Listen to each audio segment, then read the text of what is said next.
Have you ever loved a show or a movie or maybe a band, but then you get turned off by its fans? It's this weird thing that happens, right? Where the community that builds up around a piece of art starts to define it. And, well, not always for the better.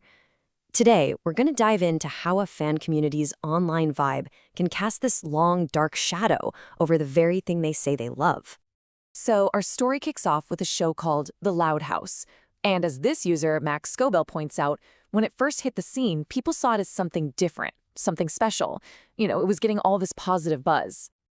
And look, in a world where there's just endless stuff to watch, being called a refreshing change is a massive deal.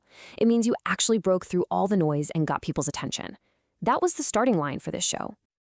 It really did start out so well. It had people talking, it was building this dedicated audience, but then something shifted. And I mean, it shifted dramatically. So what on earth happened?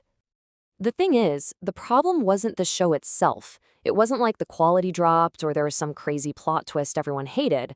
Nope. The issue came from the outside, from the online fan community that had popped up around it.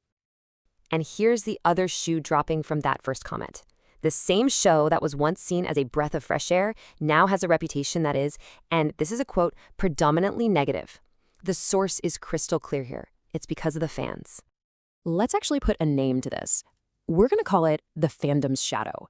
It's what happens when the whole conversation around a show stops being about the show, the plot, the characters, the art, and instead becomes all about the troubling or, frankly, toxic behavior of its audience. The fandom shadow literally starts to block out the light of the original work. Okay, so this fandom's shadow idea can feel a little abstract. So let's look at a super clear example of how this can affect a real person. This isn't just some vague online reputation. It has actual consequences for who's watching. So let's talk about a user named Ghosty Tongue. This person wasn't just a casual fan, okay? They watched the show daily. It was part of their routine, something they obviously really enjoyed. But their entire relationship with the show just completely flipped the second they ran into the fan base online. And we're not talking about just kind of getting bored with it. They say they did a 180, a total complete reversal. They went from loving it every single day to just stopping. And in their words, actually hating the show. So what could possibly cause a reaction that extreme? Well, here's the reason, straight from the user themselves. They say, I don't want to be associated with a show that fosters a pedophilia community. For this viewer, that's the perception the fan base created. That association became so toxic that it just completely severed their connection to the show they once loved. This one person's story really shows you the bigger picture of the damage done. When a fandom's reputation gets this badly tainted, it basically rewrites the show's entire legacy.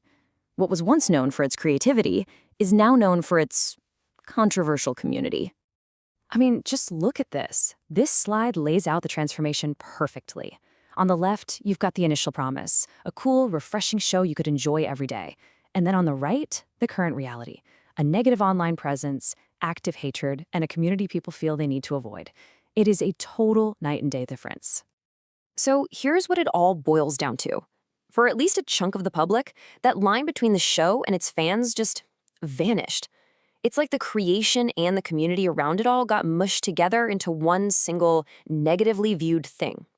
You couldn't like one without feeling like you were associated with the other. And this whole situation just perfectly sets up a much bigger question for all of us, especially now. In our world of social media, forums, and nonstop online chatter, is it even possible to separate the art from the artist? Or in this case, the art from the audience? It's a really tricky problem with no easy answers.